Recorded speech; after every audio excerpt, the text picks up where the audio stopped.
Dear flick nation movie की शुरुआत होती है घने जंगल से, जहां कुछ लोग अचानक हमला करके चिंपैंजी को पकड़ लेते हैं। फिर सीधा सीन आता है सैन फ्रांसिस्को की एक बड़ी कंपनी में, जेंसी में। यहाँ हमारा main character scientist Will Rodman रहता है, रियल नेम जेम्स फ्रैंको। एक नई दवा एल्जाइन 112 पर काम कर रहा होता है। ये दवा दिमाग के सेल्स को रिपेयर करने के लिए बनाई जा रही होती है, ताकि अल्जाइमर जैसी लाइलाज बीमारी का खात्मा किया जा सके। विल का इस प्रोजेक्ट से एक इमोशनल कनेक्शन भी होता है, क्योंकि उसके अपने फादर चार्ली भी इस बीमारी का शिकार हैं। लैब में इस दवा का टेस्टिंग चिंपैंजी पर हो रहा होता है। इन्हीं में से एक फीमेल चिंपैंजी होती है, जिसका नाम है ब्राइट आइज, क्योंकि दवा के असर से उसकी आंखों में एक अजीब सी चमक आ गई होती है। दवा बिल्कुल परफेक्ट काम कर रही होती है। ब्राइट आइज की इंटेलिजेंस बहुत तेजी से बढ़ चुकी होती है। वो कॉम्प्लेक्स पजल आसानी से सोल्व कर लेती है, जो कि आम इंसान के लिए काफी मुश्किल होता है। विल बहुत एक्साइटेड होता है, क्योंकि उसका एक्सपेरिमेंट कामयाब हो रहा होता है। विल अपने ग्रेडी बॉस स्टीवन जैकब्स को कन्विंस करता है कि वो ये दवा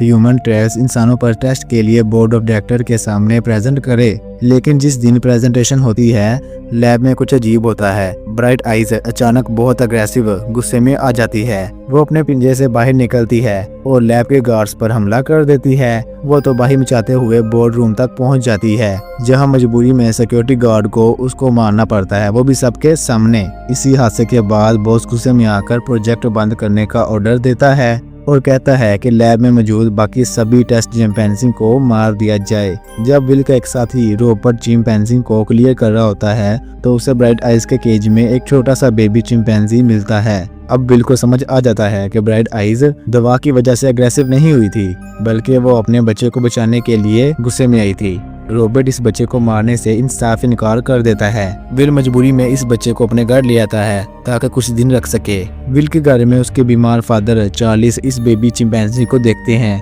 और एक हिस्टोरिकल कैरेक्टर के नाम पर इसका नाम रखते हैं सीजर। जैसे जैसे दिन गुजरते हैं, विल को एक बहुत बड़ी बात रियलाइज होती है। एल्जाइन 112 दवा का असर ब्राइट आइज के डीएनए के जरिए उसके बच्चे सीजर में नेचुरली ट्रांसफर हो चुका है। सीजर कोई आम बंदर नहीं है, उसकी इंटेलिजेंस एक आम इंसान के बच्चे से भी ज्यादा है। वो अपने आसपास की चीजों को समझ रहा होता है, साइन लैंग्वेज सीख रहा होता है और बोतल खुद पकड़कर दूध पीता है। विल डिसाइड करता है कि वो सीजर को अपने पास ही रखेगा और उसकी परवरिश करेगा। 3 साल गुजर जाते हैं। सीजर अब बड़ा हो रहा होता है और उसकी इंटेलिजेंस और भी एडवांस हो चुकी होती है। वो विल के साथ चेस खेलता है, बहुत अच्छी साइन लैंग्वेज समझता है और बिल्कुल एक फैमिली मेंबर की तरह रहता है। इसी दौरान सीजर को एक चोट लग जाती है, तो विल उसे एक डॉक्टर के पास ले जाता है, जानवरों की डॉक्टर के पास, कैरोलीन के पास। कैरोलीन सीजर को समझती है। कैरोलीन सीजर की समझदारी देखकर हैरान रह जाती है। धीरे धीरे विल और कैरोलीन करीब आ जाते हैं और अब ये तीनों एक फैमिली का हिस्सा बन जाते हैं और साथ में टाइम स्पेंड करते हैं। दूसरी तरफ विल के फादर चार्लिस की हालत अल्जाइमर की वजह से बहुत खराब होने लगती है। विल से अपने बाप का दर्द देखा नहीं जाता। वो एक बहुत बड़ा रिस्क लेता है और चुपके से लैब से एल्जाइन 112 दवा चुरा लेता है और अपने बीमार फादर को इंजेक्ट कर देता है। अगली सुबह एक चमत्कार होता है। चार्लिस का दिमाग बिल्कुल ठीक हो चुका होता है। वो बिल्कुल नॉर्मल इंसानों की तरह पियानो बजा रहा होता है। विल को लगता है कि उसने आखिरकार बीमारी को हरा दिया है। वक्त गुजरता है। सीजर अब एक जवान और ताकतवर चिंपैंजी बन चुका है, लेकिन उसके अंदर एक सवाल पैदा होने लगता है। एक दिन वो बाहर एक कुत्ते को देखता है, जो कि पट्टे में बंधा होता है। सीजर ये देखकर विल से साइन लैंग्वेज में पूछता है, क्या सीजर एक पालतू जानवर है? विल उसे समझाता है कि नहीं, वो उसके बेटे जैसा है और उसकी असलियत बताता है कि वो कहां से आया है। सीजर को आजादी का एहसास दिलाने के लिए विल और कैरोलीन उसे एक जंगल में ले जाते हैं, घने जंगल में, जहां सीजर पहली बार खुले दरख्तों पर छलांग लगाता है और बहुत खुश होता है। 5 साल गुजर जाते हैं। अब अचानक एक मसला आता है। चार्लिस का इम्यून सिस्टम एल्जाइन 112 दवा को रिजेक्ट करने लगता है और उसकी बीमारी वापस आने लगती है। एक दिन चार्ली कंफ्यूज होकर अपने पड़ोसी हंसाइकर की गाड़ी चलाने की ट्राई करता है और वो उस गाड़ी का नुकसान कर देता है। पड़ोसी गुस्से में बाहर आता है और चार्लिस पर चिल्लाकर उसे धक्का देता है। सीजर अपने कमरे की खिड़की से ये सब देख रहा होता है। चार्लिस को खतरे में देखकर सीजर अपना कंट्रोल खो बैठता है। वो बाहर निकलकर उस पड़ोसी पर हमला कर देता है और उसकी एक उंगली काट लेता है। इसी इंसिडेंट के बाद हंगामा मच जाता है। पुलिस और एनिमल्स कंट्रोल वहां आ जाते हैं। कोर्ट ऑर्डर देता है कि सीजर एक खतरनाक जानवर है इसलिए उसे विल से छीनकर एक पिरामिड शेल्टर के अंदर रखा जाएगा जहाँ जानवरों को रखा जाता है।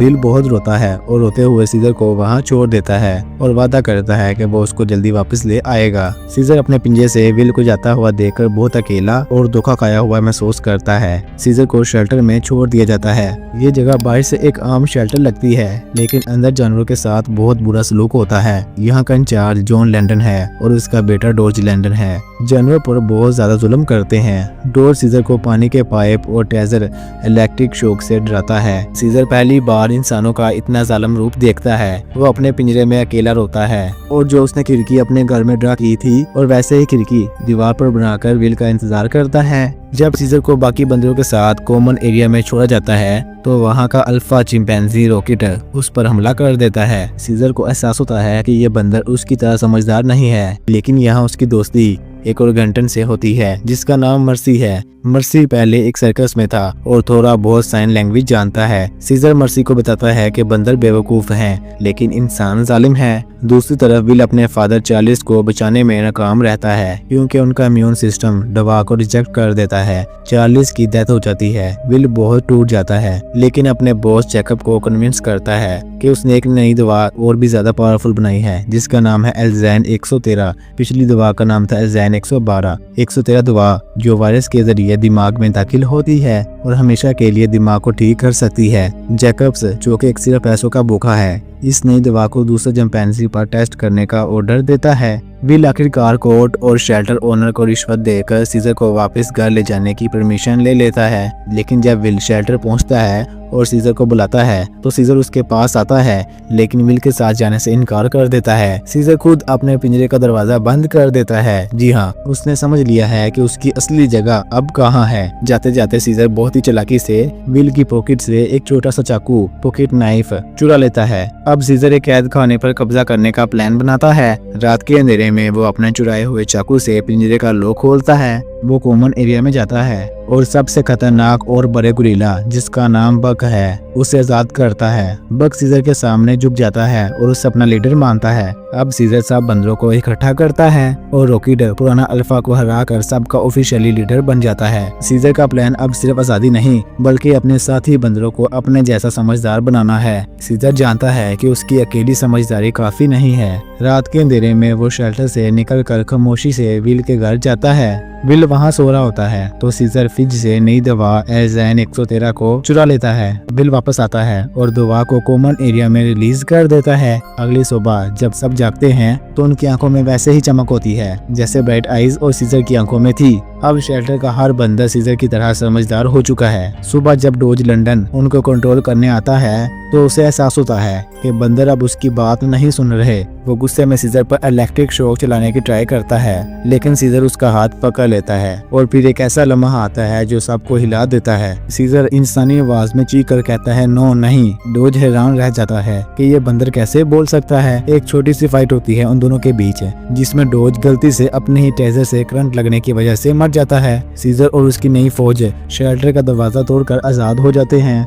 आजाद होने के बाद सीजर अपने साथियों को लेकर सीधा जेंसी लैब पहुंचता है जहां उन पर टेस्ट होते थे। वो वहां कैद बाकी तमाम बंदरों को भी आजाद कर लेता है। सीजर की फौज वहां रुकती नहीं, वो सैन फ्रांसिस्को ज़ू चिड़ियाघर पर जाती है और वहां पर मौजूद बाकी सारे बंदरों को भी आजाद कर लेती है। अब उनका मकसद शहर से निकलकर म्यूर वुड्स, वही घना जंगल जहाँ सीजर बचपन में खेलता था, तक पहुंचना है। जंगल तक जाने का रास्ता गोल्डन गेट ब्रिज से होकर गुजरता है, लेकिन वहाँ पर उसने पूरे ब्रिज को ब्लॉक कर दिया है। यहाँ सीजर अपनी असली इंटेलिजेंस दिखाता है। वो बंदरों को 3 हिस्सों में बांट देता है। कुछ ब्रिज के ऊपर से जाएंगे, कुछ नीचे से और कुछ हमला करेंगे सामने से। पुलिस उनकी इस स्ट्रेटेजी के सामने टिक नहीं पाते। जैकब्स जो कि हेलीकॉप्टर में बैठकर आसमान से हमला करता है, लेकिन बक गुरिल्ला अपनी जान की कुर्बानी देकर उस हेलीकॉप्टर को गिरा देता है। जैकब्स मर जाता है और बंदर ब्रिज क्रॉस करने में कामयाब हो जाते हैं। सीजर और उसके साथी आखिरकार म्यूर वुड्स के जंगल में पहुंच जाते हैं। विल भी उनके पीछे वहां पहुंच जाता है और सीजर को रोकते हुए कहता है, सीजर घर वापस आओ,